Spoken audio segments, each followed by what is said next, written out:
Olá pessoal, tudo bem com vocês? Bom, nossa ideia nesse vídeo é a gente conversar um pouquinho acerca do princípio da impessoalidade, tá? E aí a gente vai trazer algum caso prático, alguma coisa, tá? Mostrar para vocês como é que a gente aplica, né, visualiza o princípio da impessoalidade na prática, tá bom? Então, vamos começar aí, vamos falar um pouquinho do princípio constitucional, a gente sabe, né, da impessoalidade, tá? Antes de iniciar propriamente, falar do princípio propriamente dito, né, é importante a gente relembrar o que a gente encontra lá no artigo 37 da Constituição, tá? Então, todo mundo sabe, né, são os princípios expressos da administração pública, tá? O famoso LIMP, não é? Legalidade, impessoalidade, moralidade, publicidade e eficiência, tá? Pessoal, desses 5 princípios, o que a gente acha, né? Que, normalmente, né, a impessoalidade e a moralidade são os dois princípios aí que talvez gerem mais dúvidas, talvez ensejam maiores discussões, tá? Porque realmente eles têm uma carga principiológica um pouco mais, digamos, mais abundante, né? Talvez do que os outros princípios, tá? Então, impessoalidade e moralidade, eu acredito que sejam os dois princípios ali que mereçam ser estudados com um pouco mais de profundidade, que suscitam mais dúvidas, né? Então, e aí com esse vídeo a gente tenta falar um pouquinho mais aí, né? Expor mais alguns pontos de vista, algumas considerações sobre a impessoalidade, tá? Neste nosso caso, vamos nos focar sobre a impessoalidade dentro do artigo 37, dentro dos princípios expressos, tudo bem? Pessoal, antes da gente falar especificamente de dois, digamos, grandes sentidos que o princípio da impessoalidade tem, a primeira coisa a gente tem que raciocinar o seguinte: a impessoalidade, vocês devem raciocinar, devem levá-la em consideração e enxergá-la como uma faceta do princípio da isonomia, tá? Mas você pensa assim, putz, mas impessoalidade, o que pode, né, ter a ver com a isonomia? Pense no seguinte: a isonomia, a gente sabe, é aquela situação em que a administração pública deve dar uma igualdade de tratamento a pessoas, a sujeitos que se encontrem na mesma situação jurídica, tá? E claro, se você tem que dar o mesmo tratamento para quem se encontra na mesma situação jurídica, se você favorece alguém em detrimento de outro, ou trata desigualmente essas pessoas, então você já vai estar agindo de maneira pessoal, né? E é justamente o que a gente deve combater na administração pública, é a questão de você tratar iguais juridicamente, né, de maneira desigual, tá? Então, se você fizer isso, né, ao dar esse tratamento diferenciado, automaticamente você não vai estar observando o princípio da impessoalidade, tá? Então, essa é uma faceta importante, né? Não sei se todos conseguem, já haviam feito essa consideração, essa correlação que a gente pode fazer entre isonomia e impessoalidade, mas ela é bastante relevante, tá? Então, feitas essas considerações iniciais, eu mostro para vocês, pessoal, o seguinte, né? Via de regra, na doutrina, a gente enxerga, e nós encontramos, né, nos manuais, nos bons manuais de direito administrativo, uma subdivisão, talvez 2 significados, né, como a gente encontra aqui no nosso slide, principais acerca do princípio da impessoalidade, né? O primeiro deles, pessoal, diz respeito, e é o mais óbvio, né, talvez aquele mais com os quais nós nos deparamos em primeiro lugar quando a gente estuda direito administrativo, né, começamos a iniciar os estudos dos princípios constitucionais da administração, é a questão da finalidade pública, né? Então a gente sabe, toda atuação da administração pública deve visar, né, um favorecimento coletivo, né? Tem que satisfazer o interesse público, né? Você não pode direcionar a conduta do Estado para certas pessoas, você não pode fazer referência a certas pessoas, e sim, você tem que privilegiar, né, a atuação pública. Então toda atuação do Estado deve, de fato, se balizar pela finalidade pública. É só a gente lembrar dos 2 sobreprincípios da administração, né? O do regime jurídico administrativo, a gente sabe, supremacia do interesse público sobre o interesse particular. E a indisponibilidade do interesse público, né, são a doutrina, né, muitos autores consideram como 2 superprincípios ou sobreprincípios, tá? E, claro, tendo esses 2 aspectos em voga, não é difícil imaginar que toda atuação da administração deve ter uma finalidade pública, consequentemente você não deve direcionar a atuação do Estado para pessoas em específico, né? Você deve direcionar a coletividade como um todo, tá? E aí vocês perguntam, mas onde na Constituição a gente encontra isso de maneira expressa, né? É só vocês darem uma olhadinha no artigo 37, parágrafo 1º, né? Vejam que, né, esse parágrafo em especial fala de publicidade, né? Quando a administração pública tem a intenção de divulgar os seus atos, né, divulgar informações de interesse público, né, de serviços públicos, enfim, né? Então vejam, publicidade de atos e programas deverá ter caráter informativo, educativo ou de orientação social dela, e aí essa parte do dispositivo constitucional é bem relevante, né? Dela não podendo constar nomes, símbolos ou imagens, tá? Que caracterizam promoção pessoal de autoridades ou servidores públicos, tá? Então vejam que é um caso, né, uma disposição constitucional acerca aí dessa questão de você não direcionar, né? Imagine, neste caso ainda, principalmente em municípios, pessoal, é bastante comum, municípios menores, claro, né? De vocês encontrarem faixas pela cidade, por exemplo, dizendo assim, o prefeito fulano de tal, muito obrigado ao prefeito, isso a própria prefeitura põe a faixa, né? Muito obrigado ao prefeito fulano de tal por ter construído uma escola, uma creche nesse lugar tal. Né? E vejam que não é uma faixa assim, né, que foi a coletividade que colocou, né, bancada por dinheiro de pessoas de um determinado bairro e tal. Às vezes a própria prefeitura, fazendo uso de recursos públicos, coloca uma faixa agradecendo. A população do município tal agradece o prefeito tal. Então isso é uma conduta totalmente vedada aí pelo artigo 37, parágrafo 1º, na medida em que ela veda, né, a promoção pessoal, como a gente está vendo aqui. E repito para vocês, esse exemplo simples que eu dei, mas na verdade vocês encontram isso, não é difícil de encontrar isso Brasil afora, especialmente em municípios pequenos, tá? Então, só para deixar isso bem claro. Tá? Então essa é a primeira faceta do princípio da impessoalidade, tá? Esse é o dispositivo constitucional, tá pessoal? O 37, parágrafo 1º, mas lá na 9784, que é a Lei do Processo Administrativo Federal, vocês também podem encontrar lá no artigo 2º, parágrafo único da lei, um dos incisos dela, né, desse artigo 2º, vocês vão encontrar também praticamente a mesma previsão que a gente encontra lá na Constituição, lá no 37, parágrafo 1º. Né? Então está aí nos processos administrativos, né, vedados aí, serão observados, entre outros critérios, né, a objetividade no atendimento do interesse público, vedada a promoção pessoal de agentes ou autoridades. Então, esse é um prisma, né, digamos, né, uma faceta também do princípio da impessoalidade. Tá? Então, a legislação, né, o legislador se preocupa bastante para que não haja promoção pessoal de agentes e autoridades em face, né, de ações do Estado, né, delas realmente favorecerem ou valorizarem o trabalho de agentes públicos. Isso não pode acontecer. Tem que se valorizar o trabalho do Estado, tem que se visar o favorecimento da sociedade, jamais do agente público pessoalmente considerado. Tudo bem? E aí sim a gente chega na segunda acepção, no segundo conceito, no segundo significado, né, que o princípio da impessoalidade pode ter, tem a ver com a teoria da imputação, que a gente encontra lá quando a gente estuda órgãos públicos. Né? O que é isso, pessoal? Quando um agente público age, não é o agente público pessoalmente que age. Na verdade, ele é um representante do Estado, tá? Ele é servidor de um determinado órgão da administração. Então, quando ele atua, né, quando ele exerce as funções do cargo público o qual ele ocupa, ele é titular, então é o Estado que está agindo, não é aquela pessoa que está agindo. Ela age, claro, ela é uma pessoa, ela comete atitudes, mas a gente tem que olhar que as ações dela, né, se ela estiver agindo dentro das suas funções, dentro daquelas atribuições do cargo, não é? Quem está agindo é o próprio Estado, tá? E isso, né, talvez essa segunda acepção, que tem mais relação com a teoria da imputação, não é muito bem explorada, digamos, né, em estudos de concurso público de modo geral. Às vezes o pessoal foca muito na questão da finalidade pública, né, dessa questão de você não favorecer determinados indivíduos ou de evitar a promoção pessoal, tal, e o pessoal se esquece de pelo menos fazer uma correlação, uma correspondência melhor com a questão da teoria da imputação, que quando o agente público age, na verdade quem age é o Estado, tá? Então vejam, sendo assim, né, se o agente público agiu, quem agiu foi o Estado, né, você não pode pessoalizar os atos praticados pelos agentes públicos. Tem que se raciocinar que quem agiu foi o Estado. Tudo bem? Essa é uma segunda acepção da impessoalidade, não muito explorada, mas bastante relevante. A gente encontra isso constitucionalmente previsto, diretamente lá na Constituição, no mesmo artigo 37, está lá no parágrafo 6º, vocês encontram, né, a questão da responsabilidade objetiva do Estado, tá? E vejam que o texto constitucional vai bem ao encontro disso que eu acabei de mencionar a vocês, tá? É só vocês derem uma olhada, ó.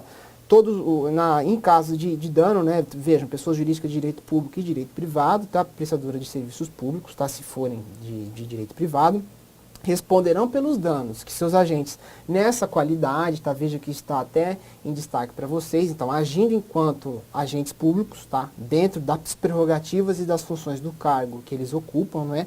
Causarem a terceiros, assegurar o direito de regresso contra o responsável nos casos de dolo ou culpa, tá?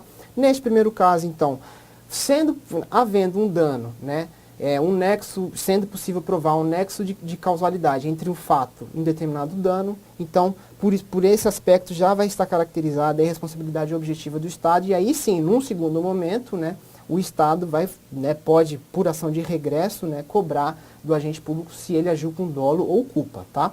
Mas, no primeiro momento, vejam que a regra geral da responsabilização do Estado, tá, da responsabilidade extracontratual do Estado, é a questão da responsabilidade objetiva, independente de dolo ou culpa por parte do agente público, tá? Então, mais uma prova, né, de que quando o agente público age, ele não age em nome próprio, ele age em nome do Estado, tá? Às vezes uma conduta lícita de um agente público enseja a responsabilização do Estado, tudo bem? É só vocês imaginarem, dando um exemplo, aqui, veja uma obra pública, tá? Que realmente é uma obra pública que é útil para determinada cidade, né? Uma construção de uma ponte, né? De uma escola, enfim, de uma estação de metrô, né? Pensem numa estação de metrô. Então, uma pessoa reside próximo daquela localidade que ganhou uma estação de metrô, claro, beneficia todo aquele bairro, toda aquela coletividade, mas imaginem vocês que o fato de ter um afluxo direto ali de trens chegando e saindo e tal, pode causar eventualmente uma trepidação nessa casa próxima, que se situa ao lado da estação, ou às vezes muito ruído, enfim, às vezes causam rachaduras ali nessa casa que se situa ao lado da estação por conta dessa movimentação de entra e sai de trens e tal. Então vejam, se a gente teve rachaduras no imóvel situado ao lado de uma estação de metrô recém-inaugurada, essas rachaduras foram causadas por uma atuação lícita do Estado. Tá? Não é justo que aquela pessoa se fique prejudicada, né, não tenha seus prejuízos reparados em virtude dessa inauguração dessa estação de metrô.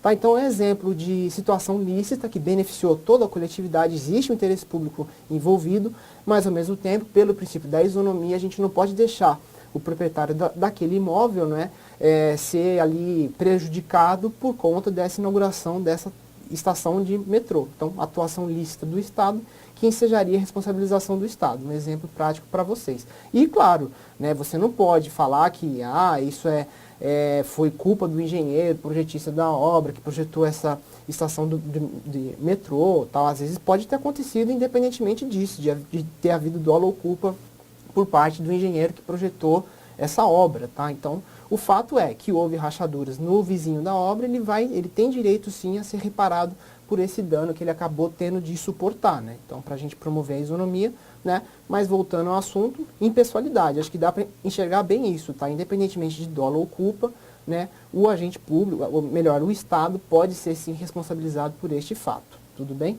Então, só para a gente fazer um fechamento desse segundo aspecto, tá? Então, tá aí, pessoal. Então, esse é o segundo prisma, né, o segundo ponto de vista, o segundo conceito que a gente pode associar à impessoalidade, tá? Além da finalidade pública, raciocinem também com a questão da responsabilização objetiva, tá? Então é importante que você pense dessa maneira também, né? Pensar a impessoalidade por esse aspecto, tá? E aí, para a gente fazer um resumão dessa primeira parte, veja, impessoalidade, dever de isonomia por parte da administração, tá? A gente iniciou esse vídeo comentando sobre isso, beleza? Agir conforme interesse público, tá? Que é digamos assim, das três, né? Dessas três conclusões. Eu acho que aquela mais natural, né? Aquela primeira noção que vem à nossa cabeça quando a gente pensa da impessoalidade, agir conforme interesse público, e vedação, promoção pessoal dos agentes públicos também é outra questão, tá? E aí, não se esqueçam também da questão da teoria da imputação, tá? Também é relevante neste nosso aspecto aqui falando da impessoalidade. Tudo bem? Então, só para a gente parar. E aí, pessoal, eu trago para vocês uma questão da VUNESP, tá? Então, vejam aí, a banca VUNESP, falando de nepotismo. E isso aí a gente vai ver que tem tudo a ver com um assunto que aconteceu recentemente, tá? E é uma discussão que o Supremo Tribunal vai fazer, né? E até eu vou mostrar para vocês que está contrariando meio que um precedente do próprio Supremo, tá? Mas vamos lá por etapas. Vamos iniciar com essa questão para a gente visualizar que, por um ponto de vista, o nepotismo, né? Se a gente estuda e pega um bom manual de direito administrativo, a gente vai ver que a prática do nepotismo, né? De agentes públicos nomearem para ocupar cargos públicos, né? Familiares, né, via de regra, a gente enxerga isso, né, como sendo uma violação ao princípio da moralidade, tá? Mas vejam que a VUNESP abordou isso dentro do princípio da impessoalidade, tá? Então vejam aqui, ó, a prática de nepotismo, além de ser uma atitude antiética, né, vejam, que atenta aí contra a moralidade pública também, não é? Fere qual dos princípios explícitos da administração pública e qual é a restrição imposta por esse princípio, né? São duas perguntas. Vejam a alternativa A, pessoal. Fere o princípio da impessoalidade, ou seja, ao representante público é proibido privilegiar pessoas específicas, né? E aí, se vocês, depois se vocês quiserem dar uma pausa no vídeo, lerem as outras alternativas com calma, vocês vão ver que não há correlação das outras alternativas com a questão do nepotismo, tá? Realmente vai ficar sendo alternativa A o nosso gabarito, tá, pessoal? Vocês vão, depois lendo aí com mais calma, vocês vão ver que não tem muita dúvida com relação a isso. O interessante dessa questão é a gente associar a questão do nepotismo, que alguns manuais tratam apenas, abordam apenas na questão do princípio da moralidade, tá? Enxergar o nepotismo também como uma violação ao princípio da impessoalidade, tá? Até você pode imaginar que se eu sou um agente público, né? E eu ocupo um cargo alto numa determinada administração pública e eu quero beneficiar meus familiares, meus conhecidos, enfim, se eu, a partir do momento que eu nomeio essas pessoas para ocuparem cargos de assessoramento, enfim, seja qual espécie de cargos, né? Mas pelo simples fato de serem meus familiares, meus amigos, coisas desse tipo, então a gente vai estar tentando sim contra a impessoalidade, não há dúvidas, moralidade também, impessoalidade também. E há alguns até que dizem que afeta, e lógico, a gente tem uma súmula vinculante, afeta também a questão da legalidade, tá? Então vejam aí que o nepotismo, você consegue enquadrá-lo, né, de maneira, né, por ser uma violação de vários princípios da administração pública. E aqui é um exemplo, né, a banca Vunesp encarou, né, visualizou o princípio como sendo uma afronta, né, ao princípio da impessoalidade. Então vejam aí, tá? Pessoal, aí eu trago para vocês a súmula vinculante número 13 do Supremo Tribunal Federal, tá? Vamos agora, né, falando de impessoalidade, a gente já engata na questão do nepotismo, e aí a súmula vinculante número 13, depois podem pausar o vídeo, podem consultá-la, fazer a leitura com calma dessa súmula depois, tá?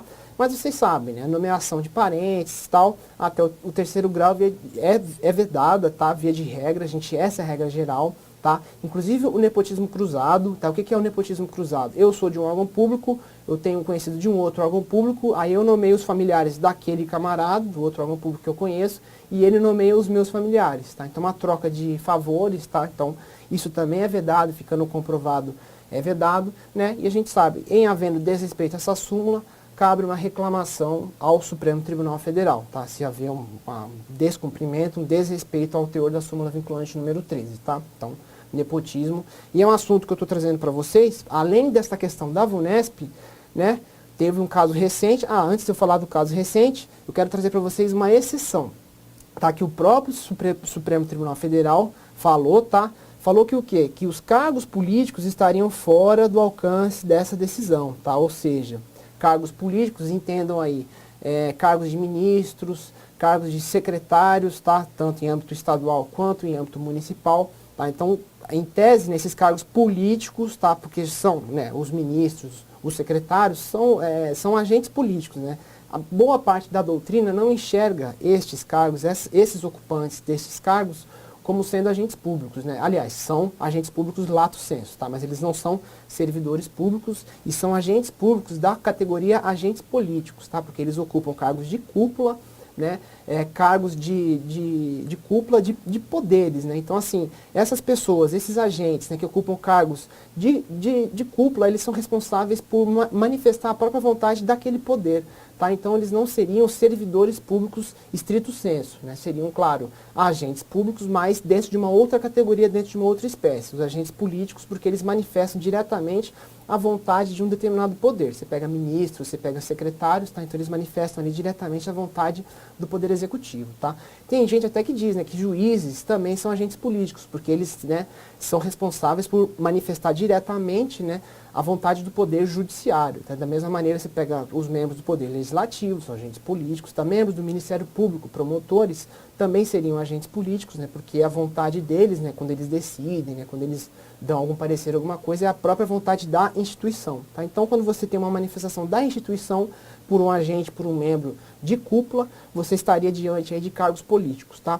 E o entendimento do STF é que estes cargos políticos de assessoramento direto do chefe do Poder Executivo não estariam abrangidos aí na questão da súmula vinculante número 13. E aí, muito recentemente, agora sim eu chego no ponto alto, digamos, desse vídeo, é o que tem acontecido com relação ao filho do prefeito do Rio de Janeiro, que o prefeito do Rio de Janeiro, Marcelo Crivella, nomeou o filho dele para ser secretário da Casa Civil, ou seja, um cargo de assessoramento direto, cargo de secretário municipal, de assessoramento direto do prefeito municipal. E aí, né, eu coloquei para vocês aqui duas notícias que saíram no site do G1, tá? Então tá aí, só coloquei a manchete, né, e o que vem logo abaixo da manchete, tá? Então vejam aí que o ministro Marco Aurélio suspendeu a nomeação, ainda que, né, a gente tenha esta situação aqui de achar que cargos políticos estariam fora do alcance da decisão, mas vejam aí, né, que houve uma ação no Supremo Tribunal, né, dizendo, olha, o prefeito do Rio de Janeiro nomeou o filho dele para ser secretário, tá? Isso não pode, isso afronta a súmula vinculante número 13. Claro, o prefeito deve estar se defendendo, dizendo, citando esse julgado do Supremo Tribunal Federal, tá? Não, mas cargos políticos estão fora desse escopo da súmula vinculante número 13. Mas vejam aí que numa decisão liminar, né, então o Supremo Tribunal resolveu, né, suspender a nomeação do filho dele. Claro, vai haver uma apreciação final deste caso, tá? Então isso aqui é uma notícia de fevereiro de 2017, a gente não sabe o que vai acontecer aí nos próximos meses, quando isso for apreciado pelo pleno, né, pelo plenário do Supremo Tribunal Federal, qual a decisão que vai haver. Mas é uma perspectiva, né, veja aí, de haver uma mudança no entendimento. Quem sabe a súmula vinculante número 13 não passe a valer também aí para cargos políticos, né? Pode ser que, né, diante desta decisão do ministro Marco Aurélio, que é uma decisão liminar, eu relembro, tá? Então, mas pode ser que haja uma mudança de entendimento nessa questão do nepotismo também. Tudo bem? Aí vamos ver o que vai acontecer, não é mesmo? Pessoal, então é isso, tá? Então, rápidas palavras aqui acerca do princípio da impessoalidade. Espero que eu tenha ajudado, tenha trazido alguns elementos novos para vocês, tá? E sempre enxerguem aí o princípio da impessoalidade não apenas na questão da finalidade pública, tá? Pensem também na questão da teoria da imputação, da responsabilização objetiva do Estado e a questão do nepotismo também. Vejam que ela também pode ser encarado, o nepotismo também pode ser encarado como uma violação à impessoalidade, além, claro, de ser uma afronta à moralidade administrativa e também à legalidade. Beleza, pessoal? Então é isso aí, bons estudos para vocês, tá? Um abraço, até um próximo vídeo.